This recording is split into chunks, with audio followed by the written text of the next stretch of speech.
Ну что ж, давайте ненадолго вернемся ў мінулае і ўспомнім, як усё пачыналось. Прайшло ўжо амаль 6 гадоў з таго моманту, як Mattel выпусціла Пеннівайза, адну з першых лялек серыі з калектар. Калісьці яна каштавала ўсяго $60, а цяпер лепш нават не глядзець на цэннік.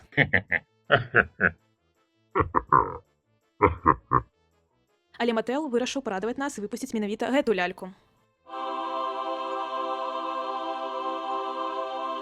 За $71. Раней я ўжо ўпусціла свой шанец і не паспела набыць Пеннівайза, але гэтым разам я была ўпэўнена, што ўсё атрымаецца. Мне заставалася толькі дачакацца дропу на афіцыйным сайце Mattel або на Amazon.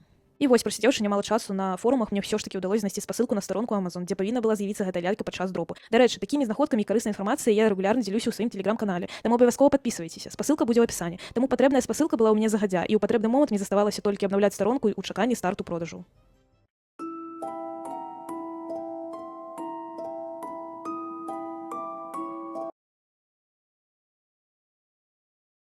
Ну што ж, пасля цэлага месяца чакання гэта лялька нарэшце ў мяне ў руках. Вось тут я ўжо распаковваю яе, доўга думала пакінуць яе ў скрынцы ці ўсё ж такі адкрыць, але ў выніку вырашыла распакаваць. Пасля таго, як дастаеш ляльку з упакоўкі, адразу ў вочы кідаецца сертыфікат сапраўднасці. Ён пацвярджае, што гэта арыгінальная лялька з афіцыйнага выпуску.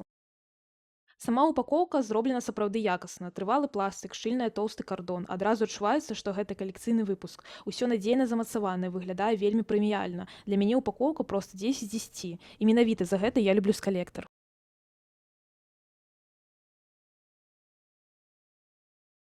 На гэтым моманце я ўжо справілася амаль з усімі пластыкавымі мацаваннямі, і нарэшце лялька апынулася на волі.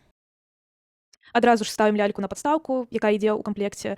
Дарэчы, мне крыху шкада, што ў скалектар не заўсёды кладуць нейкія асаблівыя падстаўкі. Хацелася б убачыць нешта больш арыгінальнае і тэматычнае, бо ж кукла каштуе нямала.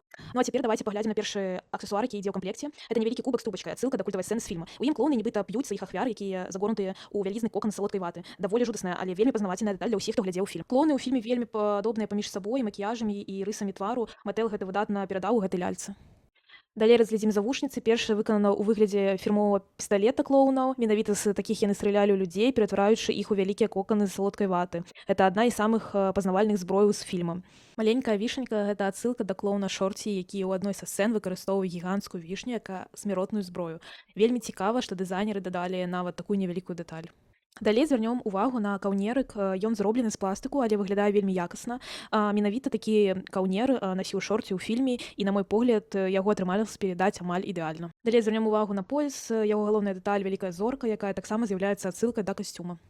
Ну і вядома ж, асобнай увагі заслугоўваюць туфлі. На мой погляд, гэта адны з самых удалых туфляў, якія Mattel выпускалі для лялек. Абцасы выкананы